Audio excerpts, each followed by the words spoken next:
feeling like I'm academics. Last night, we talked about the YSL thing.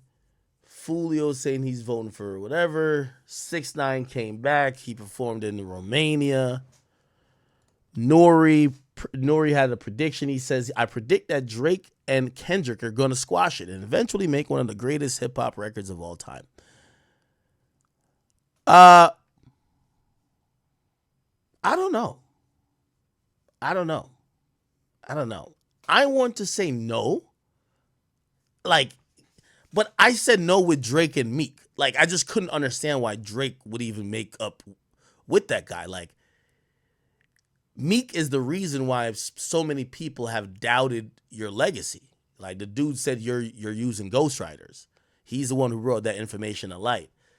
But I think what I've noticed about Drake will forgive you as long as there's a play there. So I think eventually there will be a play where Kendrick and Drake squashing it would not only make sense, but be lucrative. But also, I think he might be thinking about it in that realm of, well, whenever we squash it, it makes everything he said about me obsolete. You get what I mean? Because Kendrick is saying, keep the family away from him. He's a pedophile. He's going to jail. This guy, he only likes A minor, right? If Kendrick becomes cool with him again and you see them on stage dapping it up, yo, shout out to this guy. We went at it one time in hip-hop, one of the best rap battles ever. I respect him. And they drop a song together, say they go on tour. Yeah, it makes everything the song will still sting. It's like Ether, right? Even after Drake, Jay-Z and Nas made up, Ether still stings, right? So you have a Family Matter, well, not Family Matters, Not Like Us, that's still gonna be yo, it is that. But I think it will help change the narrative, right? So I could see Drake potentially, not at this moment, clearly, not now. And obviously, I think Drake would only squash it under one condition. The condition would be that Kendrick's career doesn't go pew and goes completely up. I don't think Drake would squash a battle where he's seen as the little nigga or the guy getting a little niggaed. He'll only squash a beef if it feels like, hey, I've won so much and now, you know what I mean? I'll give you an assist, that type of thing. Because, you got to be in that boss position. Like Jay-Z, when Jay-Z was ready to squash it with Nas and even have that concert, what time was that with Jay? I think, he was getting all type of accolades. He was just killing it, period. You get what I mean? So the only way I see this being squashed, I could see it being squashed. Time heals all, of course. But Drake has to be up. I'm not saying Kendrick got to be down bad, but there has to be a huge separation between Drake and Kendrick for him to say, you know what, let me squash it. That's what I particularly believe.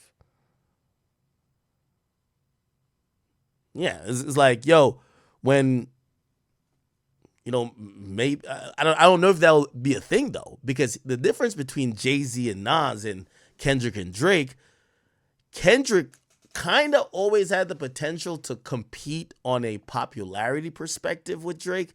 He just never put out enough projects and works and wasn't as active as Drake.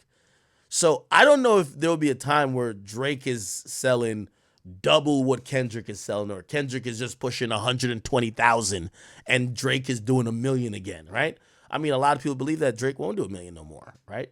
By the way, I don't think Kendrick will do 1 million either, but I don't think Drake will be that much bigger. Maybe in terms of, and this is where it might also play in too, business-wise, right?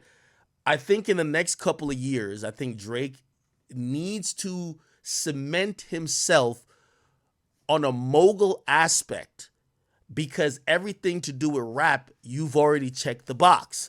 The only way to get out of this game, of this rat race of running around trying to be the best rapper every year, the most lit rapper with the most accolades, the always having a song on the Billboard Hot 100 for Drake, I think he needs a liquor situation.